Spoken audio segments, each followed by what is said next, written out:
इकतीस 31 जनवरी 1920 को बाबा साहब ने मुकनायक में हिंदू धर्म और भारतीय समाज को लेकर एक बात कही थी। उन्होंने लिखा था कि हिंदू धर्म एक ऐसा धर्म है जि, जिसमें इस धर्म को एक अगर बिल्डिंग की ये दी जाए, उपमा दी जाए, तो उस बिल्डिंग कई मंजिला बिल्डिंग में सीढ़ियाँ नहीं है जिसमें निचली मंजिल वाला आदमी ऊपर वाली मंजिल में जा सके। उन्होंने इस ऐसा इसलिए कहा था क्योंकि जो आदमी निचली जाति में पैदा होता है वो कितना भी काबिल, कितना भी श्रेष्ठ या कितना भी उच्च क्यों ना हो, वो ऊपर वाली मंजिल में प्रवेश नहीं कर सकता, क्योंकि उसमें इस धर्म में सीढ़ियों का प्रावधान नहीं है। और उचली मंजिल में या ऊपर वाली मंजिल में जो आदमी पैदा होता है वो कितना भी अयोग्य, अतार्किक, अवैज्ञानिक हो, वो निचली मंजिल में आ नहीं सकता, क्योंकि वो जन्म के आधार पर उच्च है। इसके साथ ही उन्होंने कहा था कि जो गरीबी है वो हमारी प्रमुख समस्या नहीं है, क्योंकि हमारी जो मुख्य समस्या है वो धर्म और समाज है। क्योंकि जाति के आधार पर हिंदू धर्म में हमारा आर्थिक, राजनीतिक, सामाजिक और धार्मिक हर तरीके से शोषण किया जा रहा है। ये बात मैं आज इसलिए कर रहा हूँ, जब बाबा साहब ने ये आर्टिकल लिखा था मुकनायक में लगभग 100 साल पहले, उस बात के आज क्या मायने हैं ये आप सोच रहे होंगे। तो अभी ओलंपिक चल रहा है, जिसमें महिला हॉकी टीम जो अर्जेंटीना के खिलाफ सेमीफाइनल हार गई, उसके बाद जो हमारी महिला टीम की फॉरवर्ड खिलाड़ी है वंदना कटारिया, उनके घर के सामने नीच लोगों ने, जो अपने आप को उच्च जाति का समझते हैं, उन्होंने उनके घर के सामने भारत की हार गया इसलिए पटाखे फोड़े। साथ ही वंदना कटारिया के घर के सामने जाकर उसको जाति सूचक गालियां दिए उसके घर वालों को, जिन लोगों की जो अपने आप को उच्च समझते हैं उनकी इतनी नीच सोच है। ये सोचते हैं कि महिलाओं की प्रगति नहीं होनी चाहिए, उन्हें सिर्फ चूल्हे चौके में बंद रखना चाहिए। खासकर इन्हें महिलाओं की प्रगति से ज़्यादा दिक्कत होती है, उसमें भी अगर वो इनके धर्म के हिसाब से निचली जात की है तो उसमें इनको और जलन होती है। तो इस उनका जो भाई है वंदना कटारिया जी का, चंद्रशेखर कटारिया, उन्होंने इसको लेकर पुलिस में कंप्लेंट कर दिया है, और वो जो नीच लोग हैं उच्च जाति के, उनको पुलिस ने गिरफ्तार कर लिया है। तो आप लोग कह सकते हैं कि अभी तो उनको पुलिस ने गिरफ्तार कर लिया है तो कानून अपना काम करेगा, लेकिन ये कानून का मसला नहीं है। ये जो इनके दिमाग में गंदगी भरी पड़ी है महिलाओं को लेकर, दलितों को लेकर, आदिवासियों को लेकर, ये इसको दर्शाती है कि ये इनके दिमाग में जाति का इतना दम्भ भरा है कि इन्होंने भारत के हार पे पटाखे फोड़े और उनके घर के सामने कपड़े उतार कर नाचने लगे।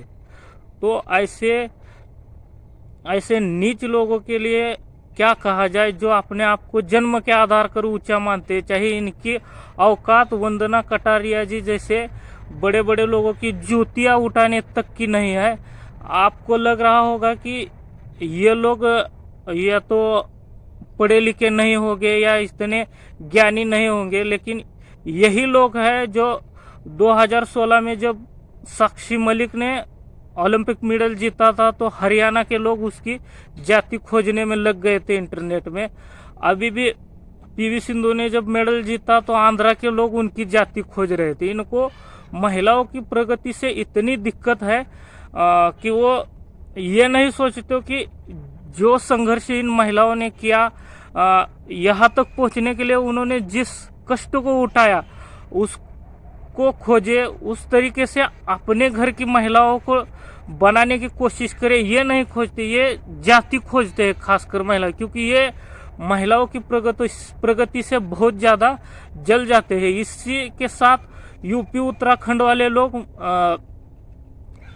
वंदना कटारिया की जाति खोजने में लग गए थे।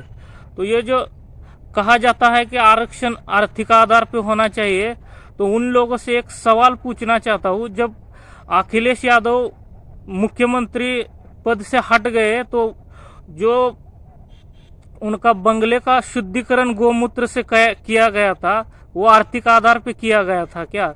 तो जो लोग ये बड़े नीच लोग हैं और जब ये इनके तरफ कुछ आता है तो ये इनको लगता है कि मेरिट सिर्फ हमारी बपोती है, लेकिन ऐसा नहीं है।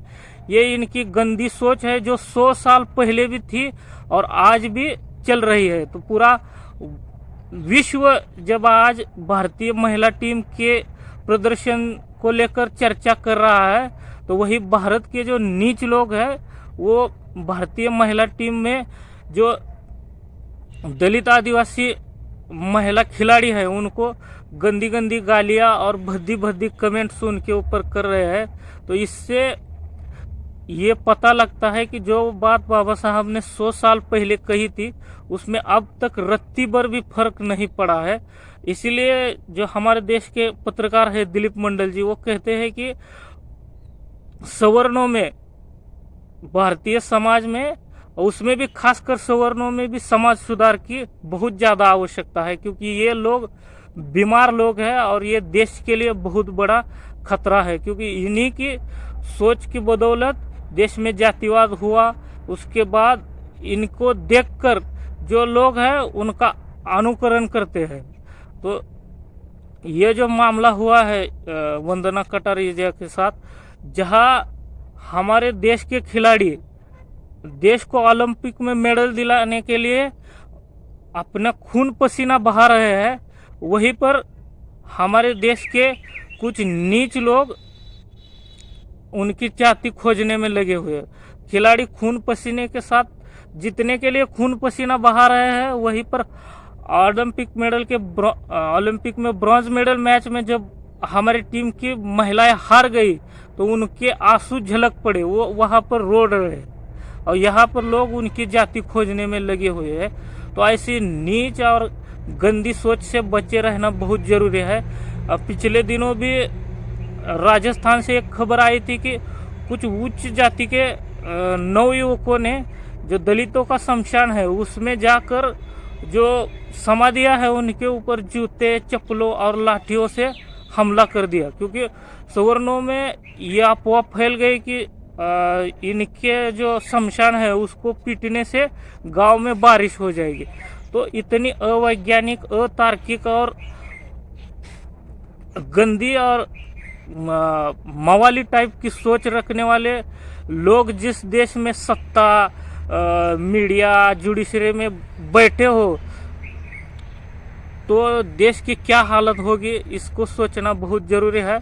और जिस तरीके से भंवर मेघवंशी कहते हैं कि इस तरीके से गंदी, अतार्किक, अवैज्ञानिक सोच रखने वाले लोग जब इस देश में हर तरीके से शीर्ष पर बैठे हो तो ये सोचना बहुत गलत है कि किसी वक्त में ये देश विश्व गुरु भी रहा होगा।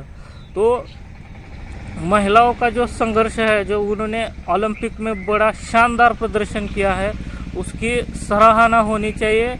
और इन गंदी लोगों के और गंदी सोच वाले नीच लोगों के जो अपने आप को जन्म के आधार पर उच्च मानते हैं, उनका भी इलाज सही से होना चाहिए। और ये जो 2 लोग हैं जिन्होंने वंदना कटारिया जी के घर के सामने भारत के हार पर पटाखे फोड़े और अपने कपड़े उतार कर डांस किया है, उनके खिलाफ SC एक्ट के साथ देशद्रोह का भी मुकदमा होना चाहिए।